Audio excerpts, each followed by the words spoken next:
Hello, everyone. My name is Devendra Kapadia, and I'm the manager of mathematical computation at Wolfram.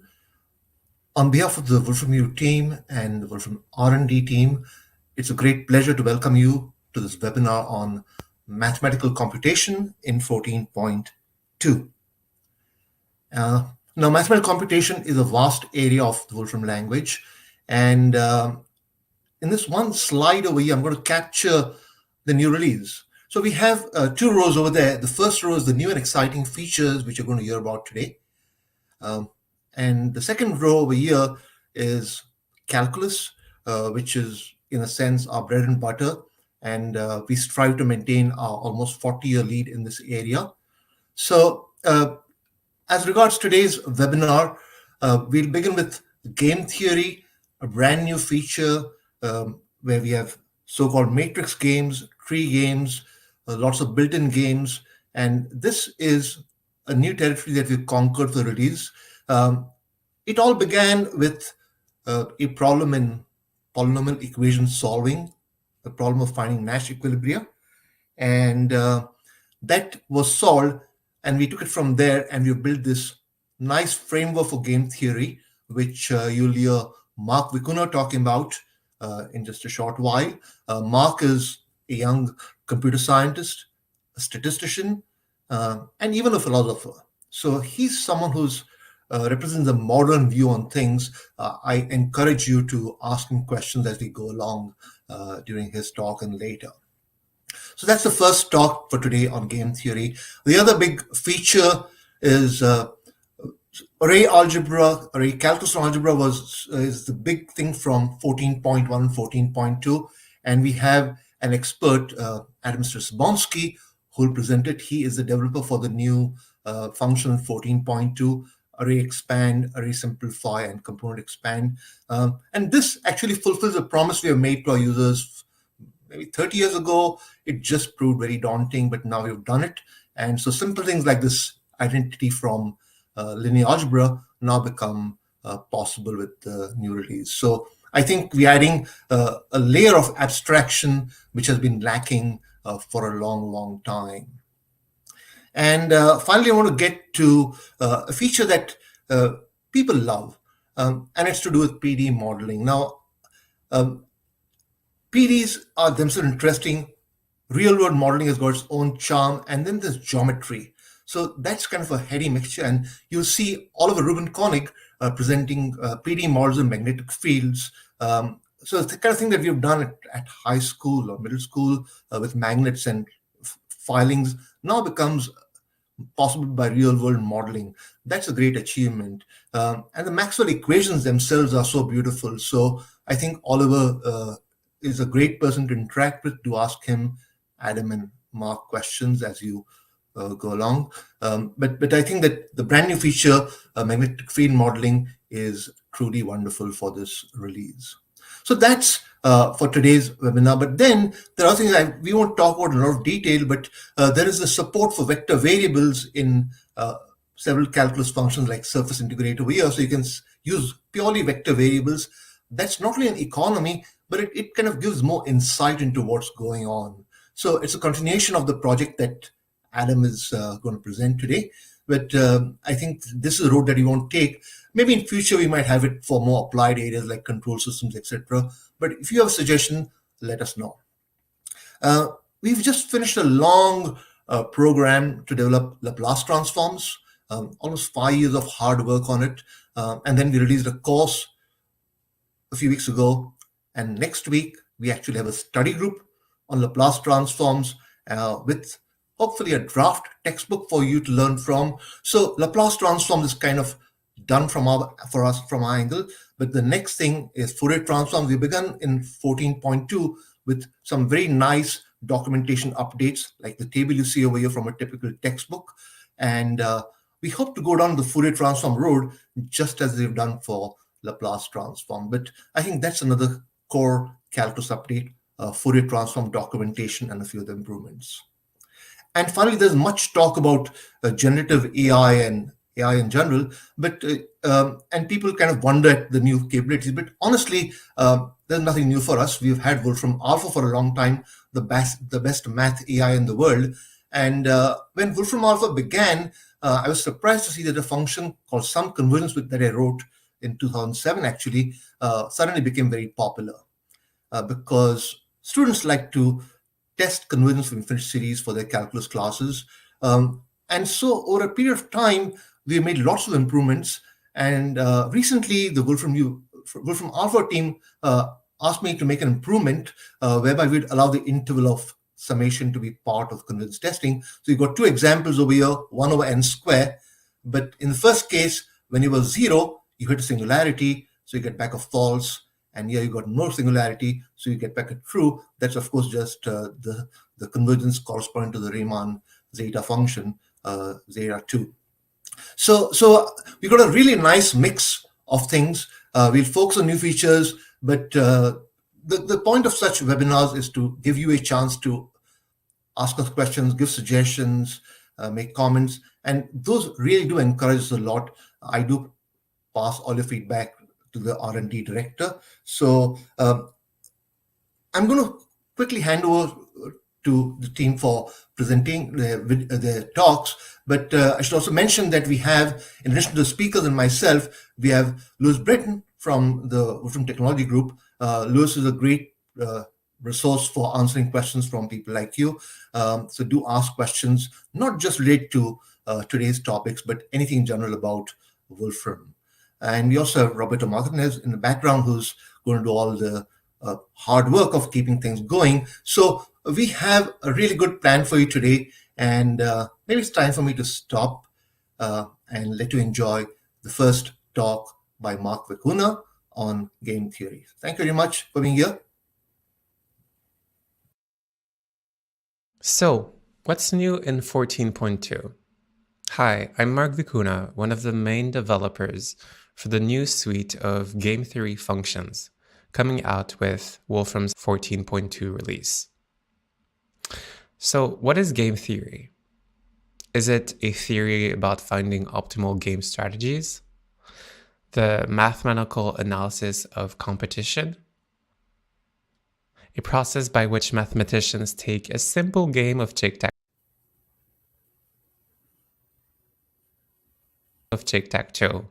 ruin the fun of it, and transform it into a huge tree structure? Well, those are all part of the answer. But what is game theory really? I would argue game theory is the mathematics of decision making. Whether you're thinking of your next chess move or choosing your answer to an opposing political candidate, you are taking a decision that will affect others' decisions and that will ultimately benefit or detriment all parties to varying degrees. Of course, it would be a mathematical crime to talk about game theory without embracing its roots in actual recreational games. In terms of history, initially, mathematicians like Girolamo Cardano and James Waldegrave studied games to win bets and discover better game strategies. You know, the good old days, when the player could actually be smarter than the house and ruin gamblers with more than just luck. Eventually, economists like Antoine-Augustin Cournois and John von Neumann extended these ideas to all forms of decisions, particularly economic decisions. Game theory officially starts with John von Neumann's 1944 book, Theory of Games and Economic Behavior, where the term game theory was coined and the axioms of game theory were determined, establishing it as its own field. It's a major shift in scale. When a game can be as big as an economy, players are not necessarily human. Monopolies, governments, corporations, and many other institutions can also be players. In this context, the idea of a payoff is quite literal. Corporations will most likely prioritize financial gain and minimize costs, leading to predictable actions. Nowadays, game theory is about competition, cooperation, diffusion, and stabilization of behaviors in biology, robotics, and much more. Hunting patterns, migration, and many more animal behaviors can be explained through game theory. These behaviors may also be simulated through intelligent agents, better known as bots, who constitute another large area of research for game theory, multi-agent systems. So Wolfram's game theory functionality can be divided in three major parts: matrix games, tree games, and game theory data. Let's start with matrix games, also known as simultaneous games. Game theory often seems meaningless without examples. So let's take me as an example. My wife and I would like to get a pet. However, I know she prefers dogs and she knows I prefer cats. For Christmas, each of us choose to wish for either a dog or a cat.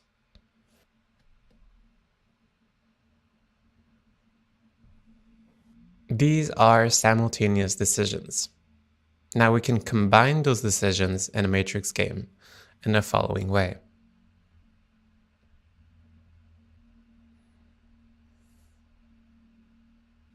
Before I explain my choices, let's also visualize it as either a dataset or using the matrix game plot function.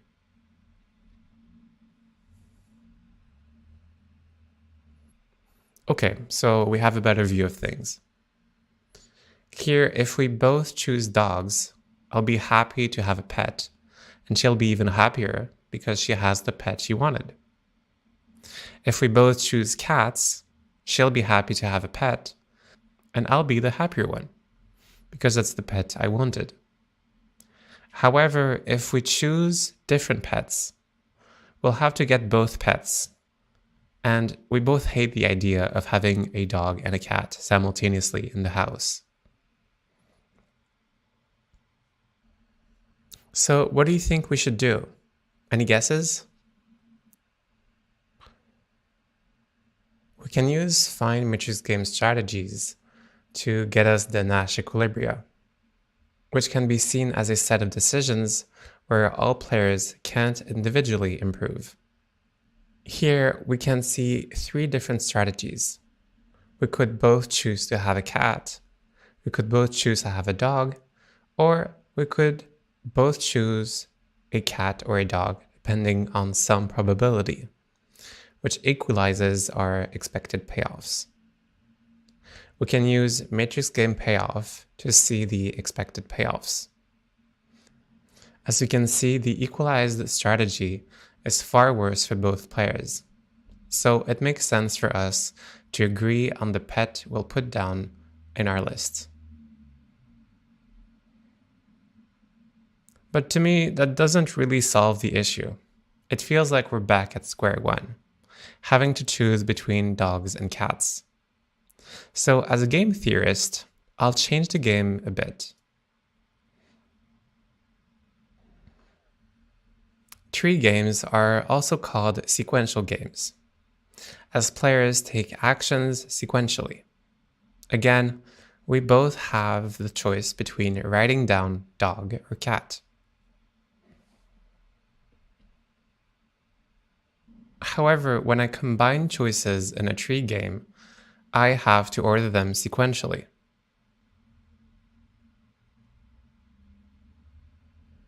Again, let's create a game combining those decisions, and let's visualize it. In this tree game, I choose first between a cat and a dog. I then show my wish list so that my choice is known. Then, it is up to my wife to choose between a dog or a cat. Find tree game strategies allows us to find the subgame perfect equilibrium, which can be seen as the Nash equilibrium of tree games.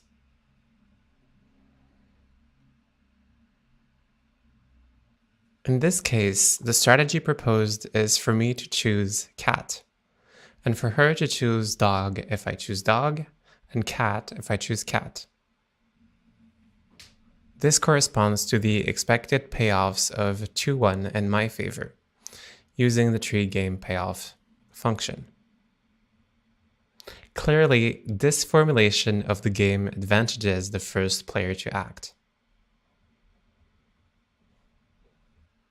So you now have a basic grasp of game theory in 14.2. Thankfully, most of the remaining functionality is designed to take your understanding of game theory to the next level.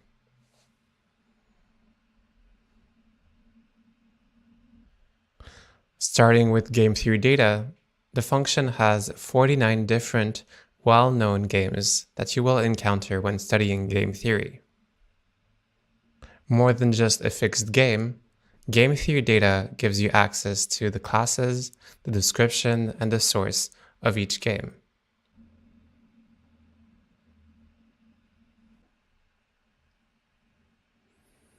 Many of these games can be extended to n players, such as this Dinner's Dilemma extended to 6 players. This functionality should enable you to dig deeper and learn while playing with the data. Game theory data also contains more exotic games, with properties going far beyond what I could explain in a single talk.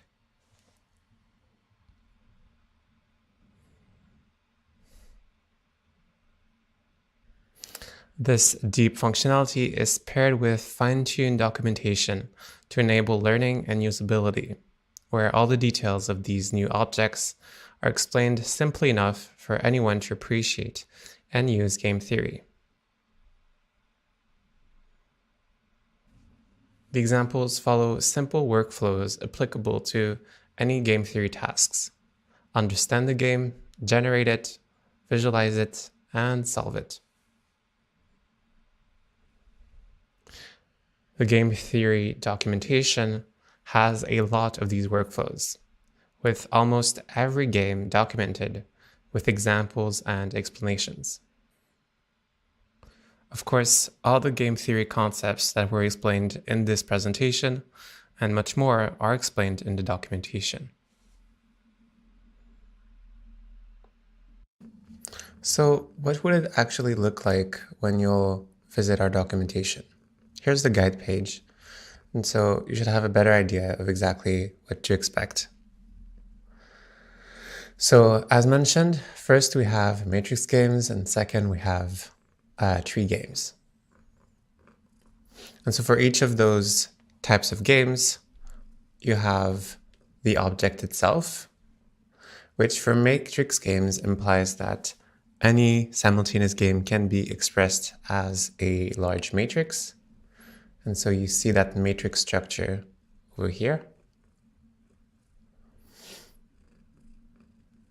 And for tree games, any game follows the tree structure. And so there's nesting in each of those actions, possibly, which follows the same kind of nesting you would see in a tree.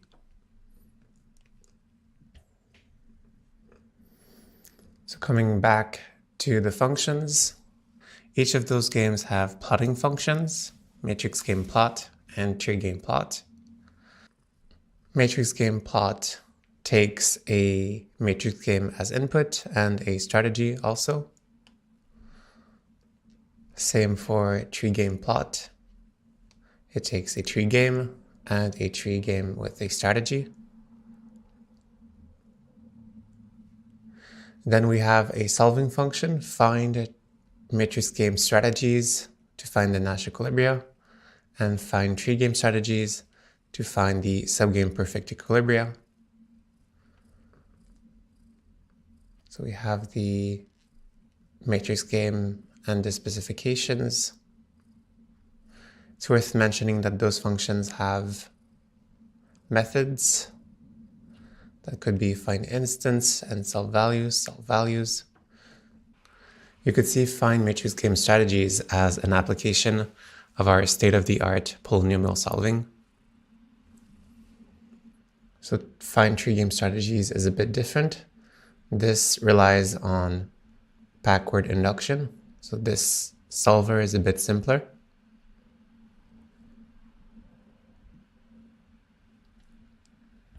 Then for each of those functions, we have verify matrix game strategy and verify tree game strategy to verify if any of those strategies are indeed a Nash equilibria.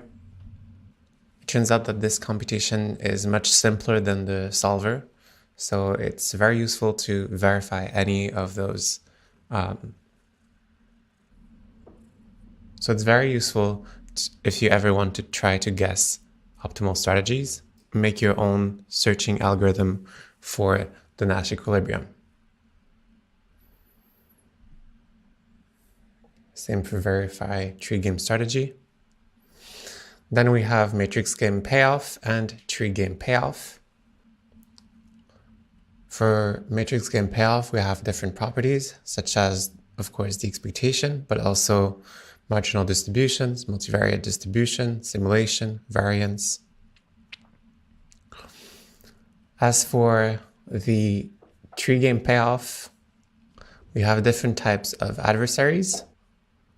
These allow you to assume some actions are done by either perfect or random players, and therefore it allows you to play games against players.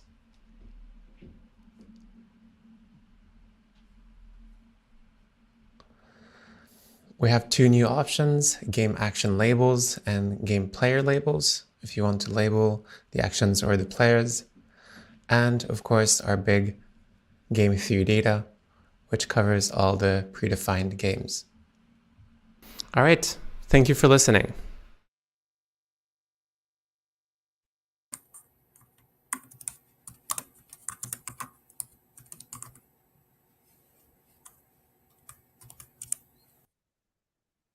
Hello, my name is Adam Strzeboński, and today I will be talking about calculus and algebra with symbolic arrays. So symbolic arrays have been introduced in Mathematica 14.1 and 14.2. In Mathematica 14.1, we have introduced non-threadable attribute. This is a new attribute that prevents threading of listable functions. It is given to symbols that may be used to construct expressions that represent arrays. So let's look what are the current symbols that have the attribute. So basically, these are functions that give arrays as output. Also in version 14.1, we've introduced symbolic array variables, vector symbol, matrix symbols, and array symbol. Special arrays, 4 types of special arrays, symbolic, and we've implemented symbolic array calculus. So D now works with symbolic array functions and symbolic array variables. In Mathematica 14.2, we have added symbolic array transformations. So these are 3 new functions: array expand, array simplify, and component expand, and functions tensor expand and tensor reduced have been updated. So let me start with symbolic array variables and threading. So a long-standing difficulty with using symbolic vector, matrix, and array variables was that evaluation of arithmetic operation treated symbolic expressions as scalars and threaded them into list arguments. So for instance, if we add x to a list, x gets threaded into list elements. So if we would like to set up a convex optimization constraint a dot x plus b vector greater or equal 0, because of threading, we were not able to do it directly. So as you can see, x here is supposed to represent a vector, but it was threaded inside the dot product of matrix, and the vector was threaded inside the vector b, so we didn't get the correct form of the inequality. So as suggested in the documentation of convex optimization, we need to use inactive plus here. So if we use inactive plus, then we could set this constraint, and convex optimization would work with it correctly, though it was slightly inconvenient to have this inactive plus here instead of just typing the plus and have a live expression. So in Mathematica 14.1, we have introduced a new threadable attribute that specifies that a symbol, along with expressions that have this symbol as the head, should be not threaded into lists. So they are treated as representing array variables. So we set attribute to a symbol sim, and now it does not get threaded into the list. Also, the same thing with an expression which has sim as a head. So most standard built-in functions that produce array results now have the non-threadable attribute. So if we take inverse of mat, that's supposed to represent a matrix, so it will not thread into an explicit list matrix. And expressions obtained by applying listable functions to non-threadable objects are also non-threadable. So for instance, this expression cross UV is expected to be a vector. Then we apply sign, it's still a vector. So if we add some object W, it will never be a scalar. So this is implemented using non-trivial expression flag. So we can use the internal function to check that this expression indeed has non-threadable flag. And in fact, this expression will not thread. So if we multiply it by a list, it will not go inside the list.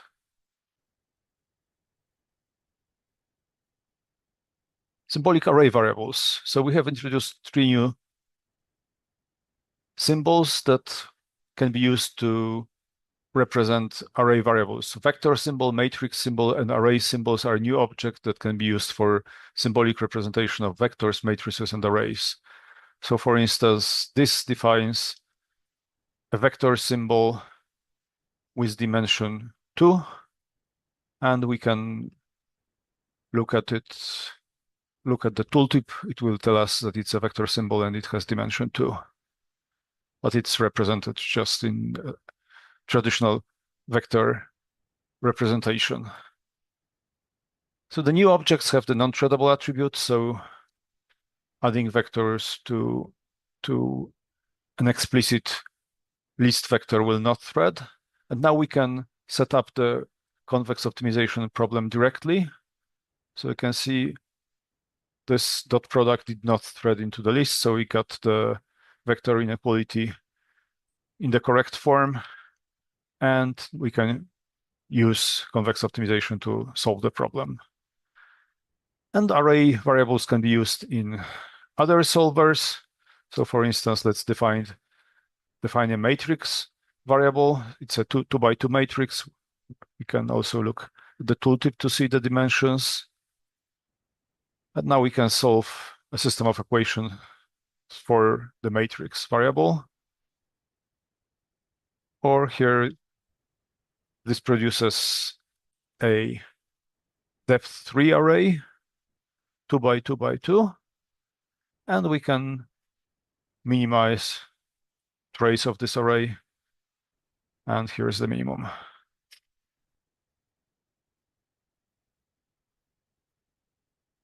So symbolic array expression. So here, this represents a matrix with symbolic dimensions m and n. Now we can construct a symbolic array expression. So we use array operations, use transpose, conjugate transpose. Here's the expression. And we have nice typesetting for it, traditional. And we can compute the dimensions of the result. So it's m by m by n by n array. So this represents an array of depth 3 with symbolic dimensions PQR.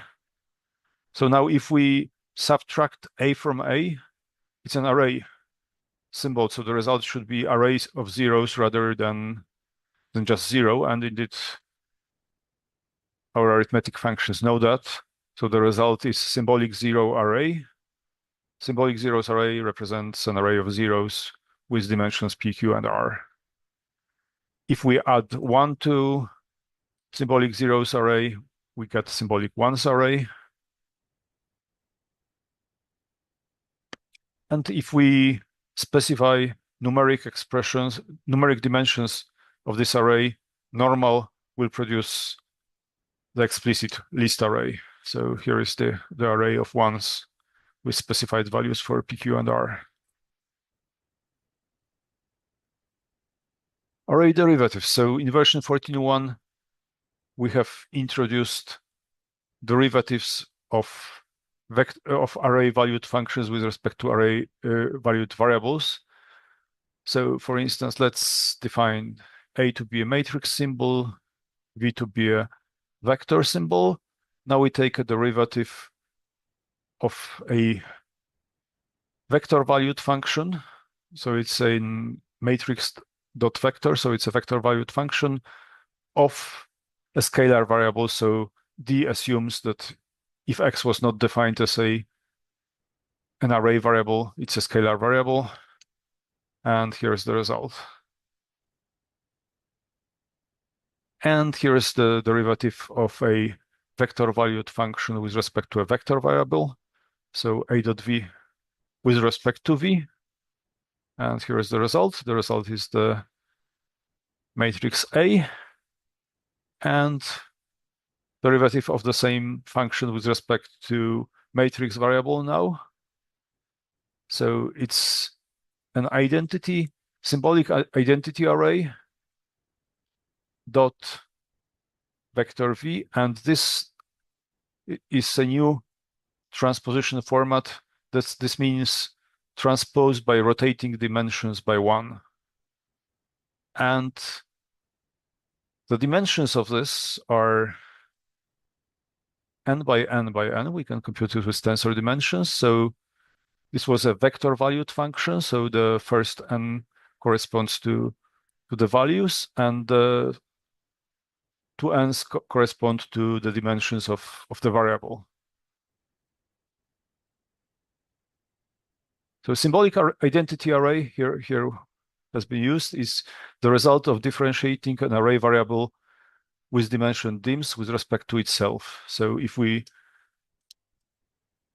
take derivative of array variable with respect to itself, we get symbolic identity array with dimensions n by n. So it's the actual tensor dimensions of this are n by n by n by n 4 times. So it's 2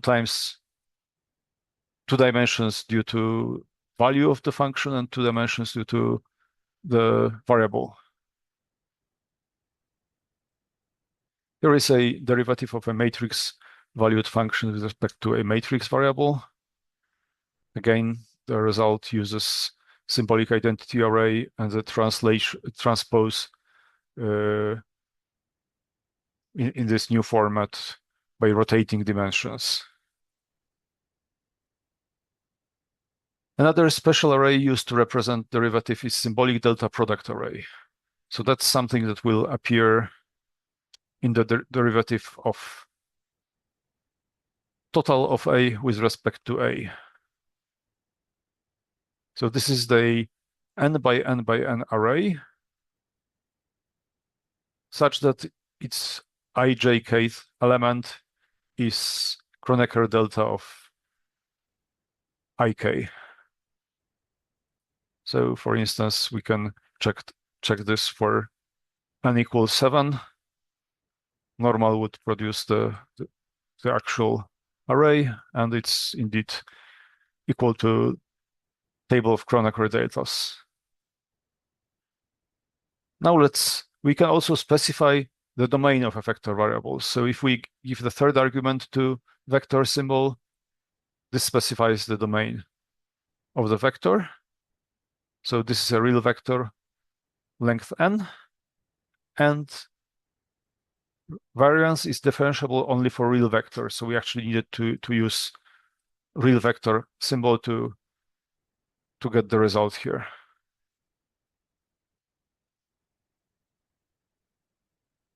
Now let's talk about chain rule and array dot. Derivative of a composition of symbolic array valued function with respect to array variables. So we take matrix symbol m by n, array symbol pqr, and vector symbol v, and we take matrix valued function of array valued function of a vector, and we take derivative with respect to the vector. And here is what it is. It looks very similar to the regular chain rule, except that instead of multiplication here, we have array dot.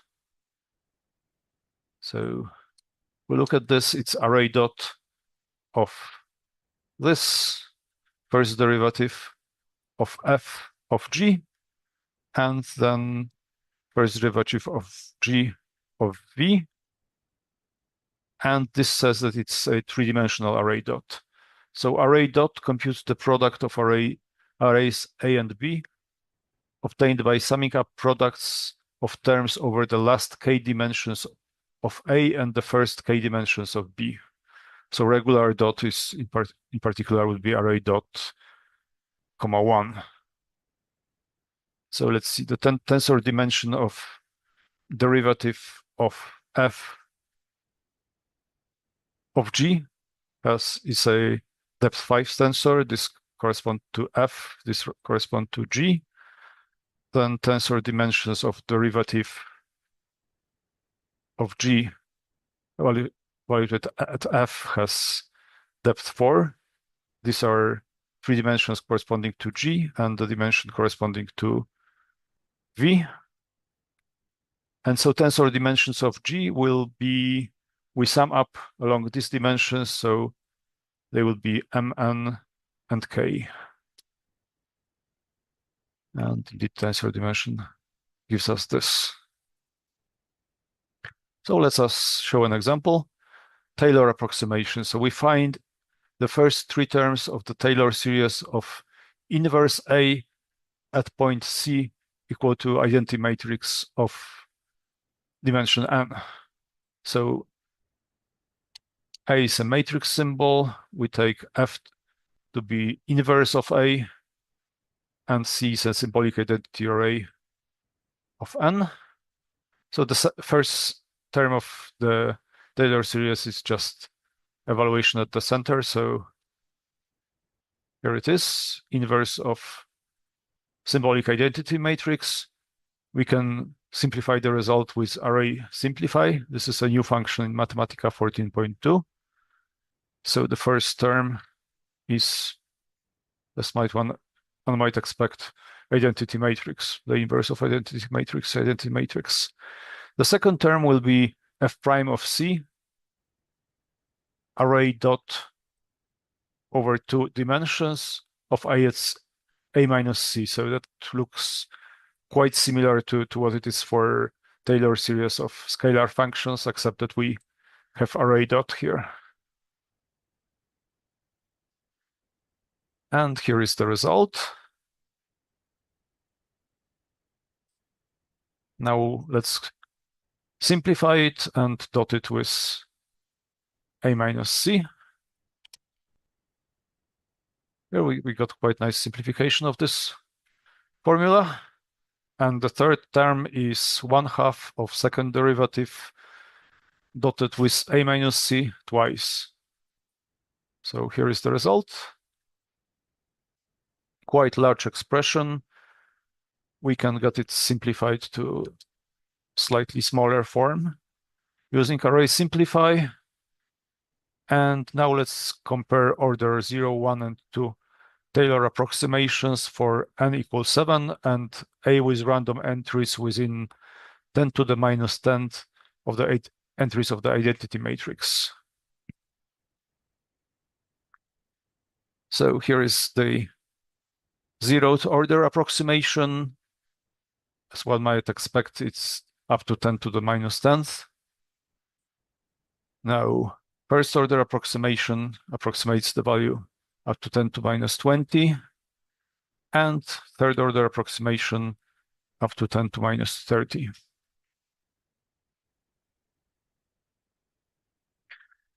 Another new function in Mathematica 14.2 is array expand, which expands out symbolic array operations.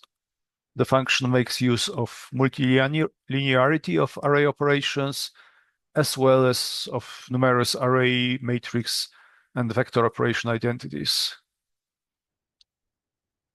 So here is the kind of obvious linear expansion of dot with respect to plus. And here's a few other examples of expansion. So it's trace of linear combination. We have to specify that S and T are scalars. We do it with an assumption that S and T are complex numbers. And here is the expansion. Here is the expansion of inverse of dot of two arrays. Here we of two matrices. Here we specified that A and B are matrices using matrix symbol. Here is expand of transpose of dot. And now we specified that A and B are matrices using the assumption. So there are two alternative ways of specifying that the variables is a matrix. We can do it with matrix symbol or by specifying it with an assumption.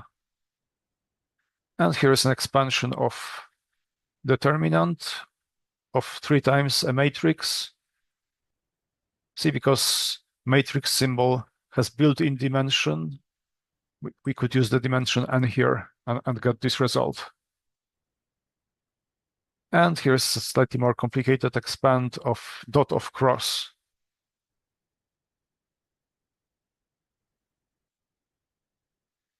Now another example, formula derivation.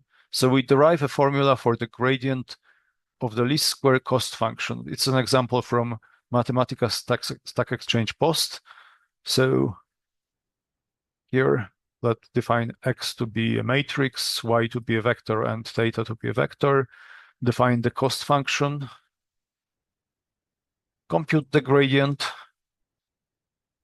And it came out slightly more complicated in a book on the subject, but we can use array expand to simplify it, and we get exactly the requested book formula.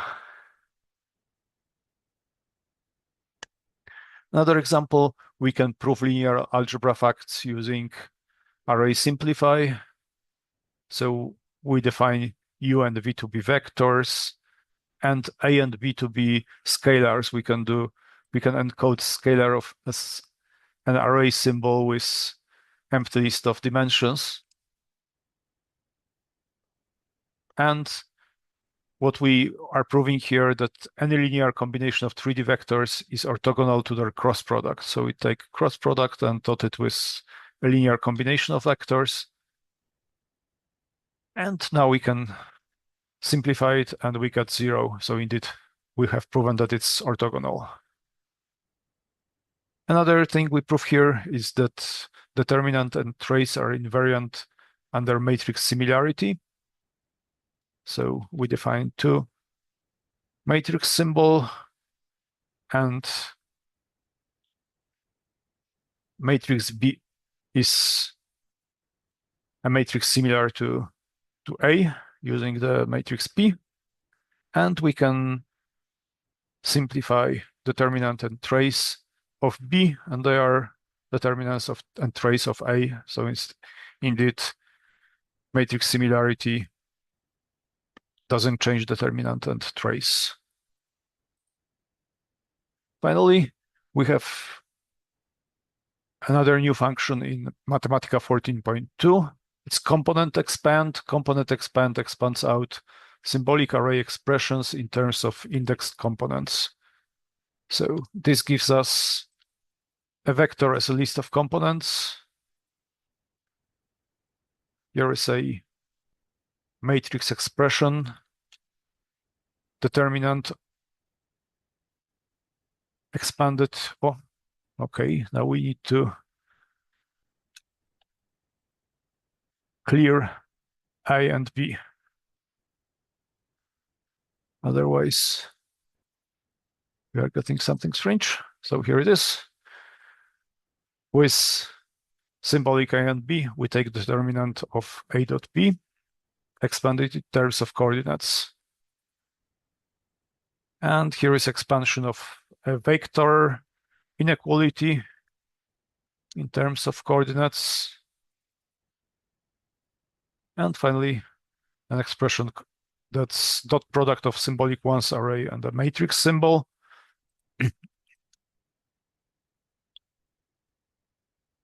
And this was the last example. Thank you for listening.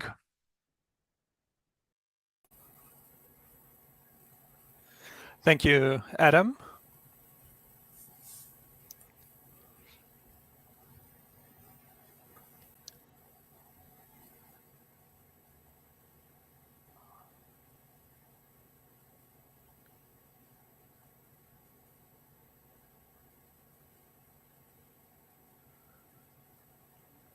Oliver, you can share your screen right now. I cannot. Oh, really? Give me 1 second. Try it now. Yeah, that's better.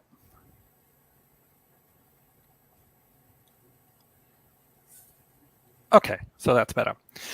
Okay, my name is Oliver, and I work mostly on numerics, PDE modeling, and the finite element method. And I'm going to be presenting about new functionality in version 14.2. So before we start, I'd like to point you to the finite element core area page. That's a web page. You can Google that. And the nice thing about this page is it gives you a pretty good overview of what type of things we can do with the finite element method and PDE modeling generally. So if you're new to this area, you can have a look at this page. It talks a bit about geometric modeling, how to make the geometries, mesh generation, some fields of physics like heat transfer, fluid dynamics, mass transport, solid mechanics, acoustics, things like that. Electromagnetics, we're going to be talking about that quite a bit today. Yeah, multiphysics, system physics, and things like that. So if you want to get an idea of what type of things we can do, the webpage is a good place to start. Okay, so the most important slide of my presentation is probably this, and that's because it has a link to the reference pages or to the documentation that gives you an overview of the examples and documentation we have for this. It's called the PDE models overview page. We can have a quick look at that page. So this is in the help system.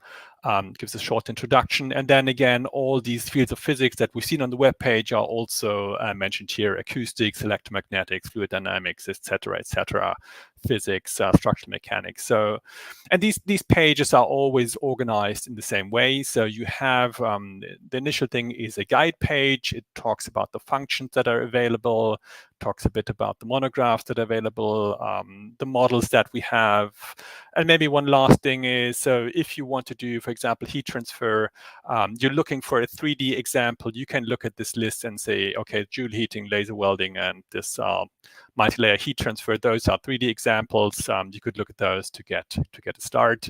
So going back to this PDE models overview page, the second thing is usually the monograph or monographs. In some cases, we have several. And so, I don't know, if you're interested in volumetric heat transfer, you can go there, and it talks about the theory about this. It gives examples how to use the functionality to model these type of things. Yeah. Then in some cases, we have verification tests. That's basically tests from books where we have analytical results and things like that. And they show that the solvers that we've set up do the job they're supposed to do. And you can convince yourself that they do that just fine. The next thing is the model section, and those are really examples, like more extensive examples that you typically find in the reference pages of the things. So if you look, for example, at the heat exchanger, It has a short introduction, gives a graphic of what's going about, talks a bit about the model, lots of discussion, how to create the boundary conditions, the models, and things like that. So these are explained in quite a bit of detail, and they are supposed to be real-world examples. So it's not a simple like two-line solution. And the last item here is examples, and those are examples from the standard reference pages that are a bit more elaborate. So you can those are the examples I just thought worthwhile mentioning here because they go a bit beyond what typical reference page examples do. But again, of course, reference pages, looking at those is also very, very useful. One thing to keep in mind is, so if you didn't see your favorite field of physics that you work in, that doesn't mean that we cannot solve these type of PDEs. It just means that we don't have any prepackaged functions or monographs accompanying those functions. But you still might very well be able to solve a specific problem, just so that you know that. Okay, so version 14.2. The things that happened there are we did some updates in the Open Cascade link. Open Cascade is a 3D CAD engine that we use in some aspects to do our 3D modeling. And we've now updated or continue to update the drafting mechanism. Drafting means that you use 1D and 2D lines and combine these 2D objects into a basic draft that you can then extrude into 3D. So we've worked on that a bit, and that provides new functionality. And if you click the link in the presentation, you will be able to see what exactly that is. In solid mechanics, we updated the plane strain and plane stress cases to an extended plane strain and extended plane stress case. And extended means that even though the plane strain and stress case are 2D models, they do have values in the third and the z direction. And previously, you could either manually compute that component, or you could use a little bit of a hidden function, but now these are fully exposed, and the extended plane stress and extended plane strain provide you with values in all three directions. Electromagnetics is a new component in version 14.2, and we're going to talk a lot about that today. So we have new components there, and the last thing I'm going to be showing is a new finite element update that I think is worthwhile mentioning. All right. So electromagnetics. In version 14.0, we started off with electrostatics. Version 14.1 had a new monograph, that means a function and a monograph. And in version 14.1, we had the electromagnetics overview monograph and the electric currents component that were added. And in version 14.2, we've added functionality magnetostatics for permanent magnets and quasistatic magnetic fields. So these two are the new contributions for 14.2. Now, so electromagnetics is based on Maxwell's equations, and while they're very beautiful, they're also very complicated to solve if you want to solve them in their full extent. So many of the electromagnetic applications try to make sensible simplifications such that the solution time and the solution, basically the solution resources you need, like time, memory of the computer, are reduced. So we have simplifying assumptions to reduce these. And all these assumptions that we've used to extract specific things like the magnetostatic case or the electrostatic case or electric currents are explained in the monographs. But here we have a small, like an overview, a chart that allows you to decide what type of equation you should be using. So if we're looking at electromagnetic modeling, the first thing to ask, is this a transient, a time dependence problem or not? And if it's not, we know that the time derivative of the E and the B field are 0.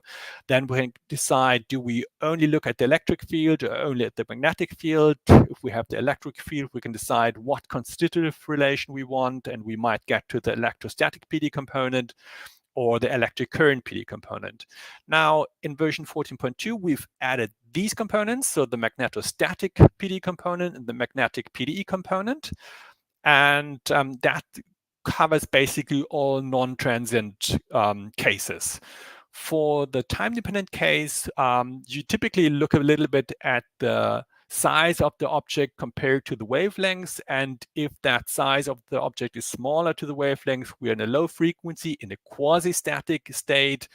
Then we decide a bit what the skin depth has to say, and if the skin depth is larger than the object, then we have an electric current PD component that helps you to solve these type of problems. And if we have a skin depth that's smaller than the object size, we compute the E and B field, and the magnetic PD component will be able to help you with that. What we don't yet have is the high frequency component. So the full electromagnetic wave PD component, that's reserved for a future version. Again, you can solve this today, but we just don't have a prepackaged function for this. So with 14.2, we basically everything except this electromagnetic wave PD component is available for electromagnetic modeling. Okay, so let's continue a bit here.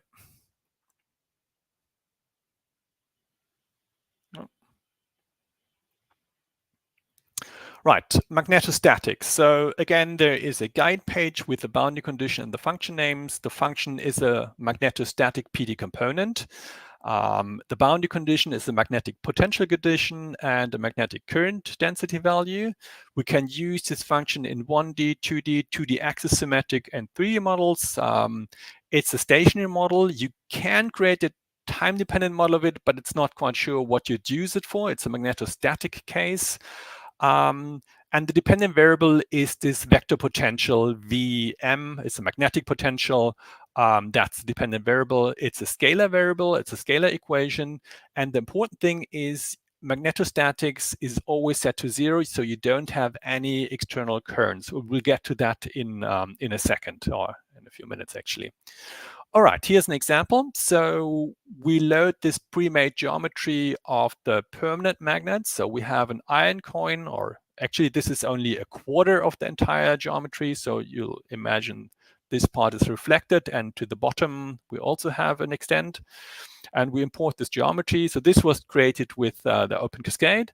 And in the documentation, you'll find exactly how we've done this. So you can have a look at that too. So we'll import that geometry. Next thing is I generate the finite element mesh, and for that I set up region markers. So region 1 is this iron coin, that's this part. Region 2 is this part here, is the iron, and region 3 is the magnet part, this is front part, and the surrounding is air. So I generate a finite element mesh with the region markers giving a point in these specific regions, and then these markers will be distributed. We'll see in a second what they're for. And this generates a mesh, a tetrahedral mesh of 15,000 elements. All right, so now this is the PDE we want to solve. So we set up the variables. So it's the magnetic vector potential, and X, Y, Z are the independent variables. The parameters, we start with an empty list. We set the relative permeability to 5,000, and the element marker is the region marker of the coin or the iron, and all other cases have a relative permeability of 1. We set a magnetization vector, and the magnetization is in the region magnet. The element marker is the magnet, and we set 800,000 ampere per meter. And the magnetostatic PD component will then generate the PDE, or the PD component. Next, we set up the boundary condition. We have an antisymmetric plane. So at this y equals 0 plane, we have an antisymmetry, and a magnetic potential condition can be used to set this antisymmetric plane. It's a Dirichlet condition on the vector potential is set to be 0 on this plane. Now we've got everything together, and we can use and dissolve to compute the solution. This will return us an interpolating function. That interpolating function is transformed into a discontinuous interpolating function, and that means that when you have multiple material regions, you will get nice, sharp, and crisp interfaces at these material boundaries. So that's what this discontinuous interpolating function is for. We've introduced it in 14.0, and if you click on the link, you'll get to the documentation of that function, what exactly it does and how it works. To compute the B field, we compute the negative gradient of this vector potential function. We extract the relative permeability, set mu0, and the magnetization. And then we evaluate the B field on the element mesh by evaluating this formula on the mesh. And then we can visualize the B field of this permanent magnet with a coin in front. Okay. So far, so good. So this was magnetostatics, and I still wanted to talk a bit about the quasistatic case. So now we have a vector-valued equation. So we have the magnetic vector-valued potential. The function that generates the equation is the magnetic PDE component, and we have a magnetic potential condition. We can do this in 2D and 2D axisymmetric models. You can also use this for 3D. There, however, setting up the boundary conditions can become a bit tricky, but in principle, it's doable. But I just want to mention that it's not, you'll have to think a bit about the boundary conditions, but it's possible.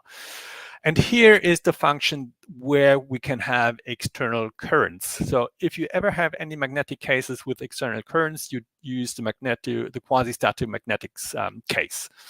And we're going to look at an example. So this is an electric motor. So we have a stator, we have coils, we have a rotor, and we have some material air. What I have here is the H field and the B field magnet data. That's plotted here. I normalized this the B field by the H field basically. So I call this mu data, and then the BH data is the transpose. So that's it's a list, a pair of values together. From this, I generate an interpolating function, BH data. The interpolation order is 2, and I've added an extrapolation handler. So this extrapolation handler is a way to specify how the interpolating function should behave if it's queried outside of the data. So if the query value is smaller than the first value in this B field list, then I want to always return the value at that first point. And if it's larger, I want to return the value of the last field, of the last data point in this field. And I don't want to see a warning message when it's queried outside. All right, so now we'll set this up. So we'll have the AX and the AY component are set to 0. We want the AZ component, so the field in the Z direction. We specify the norm of the B field is the gradient, the square root of the total of the gradient of the AZ component. I've added a small machine epsilon here, and that's because when the symbolic Jacobi derivation is started, we'll get expressions that have 1 over the B norm. And in order to avoid this not to get to 0, I've added a small number. It's not going to affect the solution in any way, but it avoids this to get to 0. So that's why this machine epsilon is here.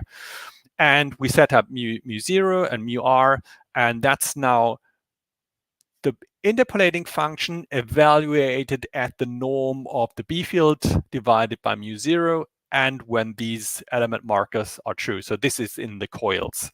No, this is in the, let me see. Let me go back. Right, it's in the stator here. Yeah, okay. So now we have the J0. That's the current that's in the coils. So element marker 4 and 6 are the coils. We have a positive value in one direction and a negative value of 10 in the other direction. We set up the parameters, generate the magnetic PDE component. That's generating the PDE. We have the magnetic potential condition outside the outer rim, and we get a solution in the AZ direction, and we again transform this into a discontinuous interpolating function. Last thing that remains is to compute the B field, and this is the curl of this component in the Z direction, and there you have the B field of this motor example. Okay, so I also want to quickly mention new application examples. So the one that's interesting that's related to magnetic fields is inductive heating. So this couples electromagnetism with the heat transfer module. So you can combine these two things. And in the previous version, that's a bit of a different topic, we had a cerebral aneurysm computation. And for this version, we've made this a time-dependent cerebral aneurysm computation. So it computes non-Newtonian fluid flow through this aneurysm, and we make a prediction of the rupture site for this aneurysm. So fluid dynamics, different topic, but this is really a cool example. I wanted to mention that. All right, so the FEM update I wanted to give that I thought was worthwhile mentioning is, in this example, I've created some data, some sine data for time, and create an interpolating function from this, ifun. And I also generate a second order PDE, second order in, so it's an X and Y component. And the interpolating function is in T. So it's not a spatial interpolating function, but a time interpolating function. And the new thing is that this is now much more efficient than it was previously. Previously, the evaluation of this was fairly expensive, or was more expensive. So if we now solve this component here, it takes about 1 second, and in the old version it took about 3.5 seconds. So this is a bit of a speed up. If you have interpolating the functions in one variable, you can use them much more efficiently in PDEs that are more than one variable. Okay, so one last slide about the future of PDE modeling. So in the next version, we hope to see more solid mechanics, so plastic deformation. We're working on axisymmetric fluid flow, and we're trying to investigate a bit of neural networks for PDE solving. Yeah, that's the things we're working on, and we'll see how far we get. So again, thanks for your attention. NDSolve rocks. I think it's the coolest function ever. Yeah, if you have questions, I think we'll now have a panel discussion, and you can ask questions there, or I'll see what else you've given in the chat. Right, thank you. Thank you, Oliver. And I'll now request the other speakers to also join our panel discussion. So those are 3 wonderful talks, and you can see Mark here, Oliver is here, and I think that one thing to say over here is that we actually have a good release, but we also part of a much bigger release, and there's lots of other stuff that's worth looking at in 14.2. So I just strongly encourage you to actually look at those other parts of the release, and those actually do bring the point home that we are constantly evolving as a language, first of all, and people like myself really ought to pay more attention, because often we're doing these tasks like select all the time. Believe it or not, most of our code is actually written in Wolfram language these days. There's Tabel, of course, which will be covered next, other talks, and then we have machine learning. That's the first big piece, game theory for our team, mathematical computation, and we have GPU computation, another big new area, which, by the way, began as a problem with linear algebra, which I kind of helped initiate 3 years ago, long before the generative AI revolution. And then we have geometry, graphs and networks, etc. And then what we just heard Oliver speak about, PDE modeling, which I think looks like it's already invited a lot of very positive comments. So that's the summary for the release. Regarding today's webinar, I've always admired people. At one time, I admired people who were good speakers, because I wasn't much of a speaker myself. But then today I do a bit more speaking, and I really admire people who can listen carefully. So I've already seen some excellent questions from the audience. I still see a few more coming up, probably for Oliver. So we are happy to answer as many questions you like for as long as you like. I think we answered most of the questions in good time. There's one question from Pavel about Arduino support. Well, I did use Mathematica and Arduino a long time ago, as not as a developer, not as a Wolfram, but as a parent. Actually, I helped one of my kids use Arduino for an electrical engineering project. So even I'm not totally current. So we'll try and back up what we said today with more answers later on if required. But this is a good time now for me to ask the other speakers, just go around and ask them if they have any final thoughts and also answer any remaining questions orally. So maybe I'll let Oliver take a small break. He's just finished speaking. Mark, if you want to go ahead and give some final thoughts for today's webinar. Yeah, sure. There was a question that was given in general, and I thought I should address it in voice, that there is a lot of I guess, literature that when you think of game theory, you will mostly think of war, of a nuclear deterrence. And although you can use game theory to analyze it, it was actually a discovery that was done after game theory was established and after the nuclear deterrence issues and conflicts. And so there's a few books that I could recommend on this, but mostly by Schleenwell, the book on strategy and war games is one of the foundational books for game theory.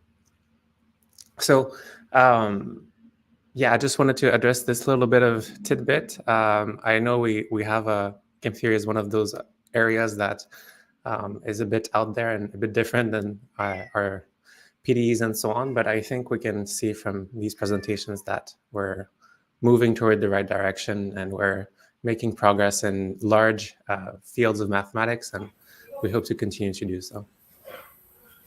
And we have a co-creator over here. Thank you, Mark. That's okay. We have some more audience with you, obviously. And I'm used to it because I meet Mark quite often.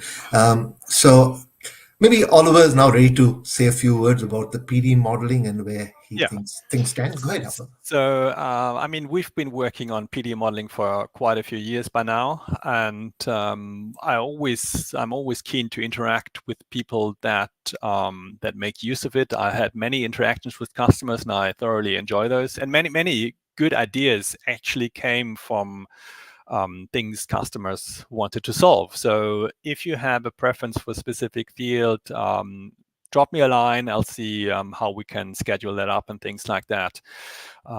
So we'll see. I mean, I enjoy interacting with customers, and if you're working on PDE modeling, feel free to contact me, and we'll see what we can do. Right.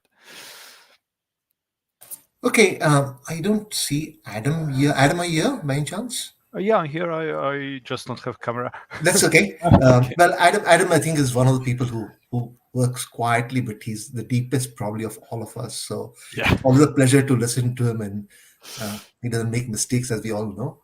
So, Adam, why don't you go ahead and give some thoughts about what you saw in terms of questions today? Any thoughts that you have to offer? And meanwhile, I'll ask Oliver particularly and Mark to look at the questions that are coming in and see whether they can, respond to them. But Adam, please go ahead and share your thoughts. So basically, what I would like to say is that the symbolic array functionality is still under development, and in particular, integrating with the tensor functions, it's still work in progress. So that's something that will hopefully happen in the future versions.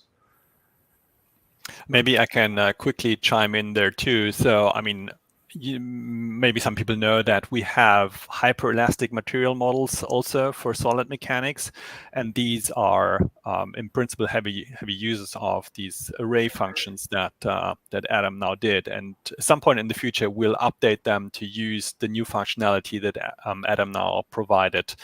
So it's natural that some things in the system lag a little bit behind because I mean, PDE modeling is not entirely trivial. Not that the array functionality is trivial. I didn't want to say that, but it takes, even for us, it takes a little time to digest the new development and incorporate this into a new function. I myself, I'm really happy that we have this new functionality that Adam added there. So that's really cool.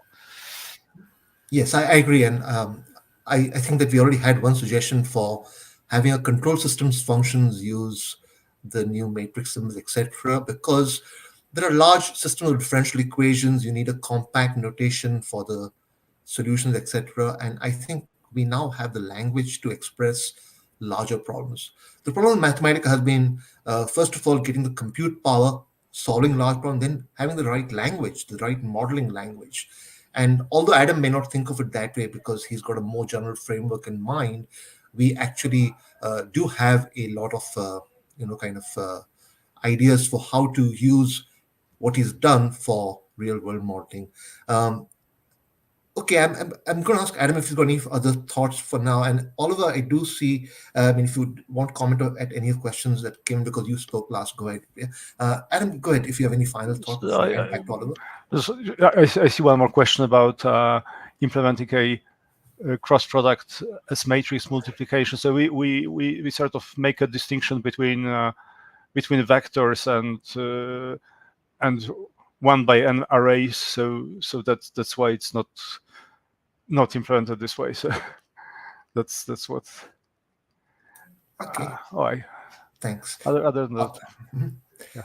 Thanks, Oliver. Do you want to anything else that you want to answer? Yeah. So Harold just asked whether there is a way to compute the force that are exerted on the magnets, and right now there is no built-in function for that, but that's actually a good suggestion to have something like that. And in fact, in other fields of physics, we do have that. So if you like post-processing functions, so if you want to compute the stress or strain from on solid mechanics objects, we should have something like this. Actually, that's a good idea to compute the force that are exerted on the magnets. Yeah, so we should have something like that. Mark, any thoughts related to the questions that specific from today that you want to add before we start? Meanwhile, others, please do type questions into the chat if you still have questions. We are still waiting for you to answer. Maybe I can go back to one of the earlier questions. So I've been asked whether it's possible to use GPUs for PDE solving, and the answer currently is no. And the reason is it's not as straightforward as putting some functions onto the GPU and then hoping for a speed up. So if you want to make an efficient use of GPUs, you have to do as much as you possibly can on the GPU and then get the result back off the GPU. So as little transfer to the GPU and from the GPU as possible. So the first thing, excuse me, the first thing we're going to see in this area is then probably that we need a function like linear solve to work on the GPU, because that is really at the core of PDE solving and many other things, of course.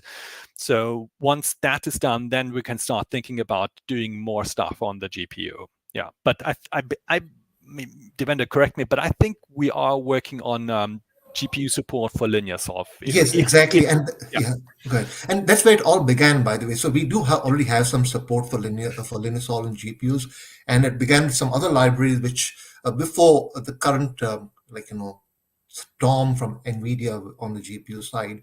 There was this library called Magma. So we are aware of what's there. The problem with linear algebra, in a sense, is that it's already got to the point where speeding up more is hard. The individual people who we rely on for our linear algebra have already put in a lot of work. So going to the next level is hard because we were already very, very good. So yes, we are working on linear solve. I actually have a plot somewhere which shows that you can get speed ups, but it's the thing with this technology is that the answer is not an unconditional yes. You need to know a certain range of problems for which it works better, etc. So all the way, we are working on linear algebra for GPUs, and it will improve, and we'll of course involve FEM at the right stage. Okay, thanks. Mark, anything from you? Any thoughts? Yeah, regarding two questions that passed by, a course on game theory, study group on game theory, those kinds of ideas are in the plans. That's something we would like to do.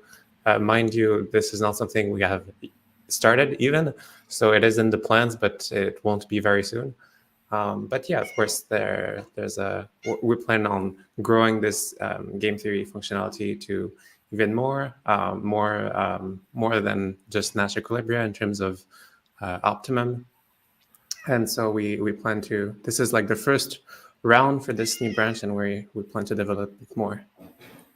Thanks, Mark. And I think there are really two targets for the next couple of years. The first target is to get a course and a book and a study group on game theory. Once we have enough feedback from people like you about what more we need to do for this first round. So it's going to take some time to settle down game theory for the next release, and then we'll do the course and the book and the study group. And then beyond that, we want to do a second round of game theory, a little more high-powered for the professional economists, etc. I mean, game theory has won lots of Nobel Prize for people in economics. Doesn't mean that economies has necessarily benefit, but economics certainly has benefited. So I think I think it's one of those mathematical tools in the right hands that can have a lot of power. So yes, game theory is still on our agenda, but we want to hear from you before we do anything much more beyond the study group and the course. But thank you very much. It's nice when the suggestions come from you. Okay, Adam, anything else from you? Any other comments that you have? Not at the moment, no. Okay, so I think we're heading to the end. I still see a couple of questions coming in about, okay, so does implicit region work with line integrate in 14.2? Michelle, the answer is not right now. There are some issues with orientation, but I'm going to pass this along to Marcos Aragnes, who looks after this. In fact, we've been thinking about this. The difficulty with the implicit region is that you don't have an inherent orientation, but you might say that's an excuse, so we're going to work on it. Okay, but I definitely will push that a little bit more.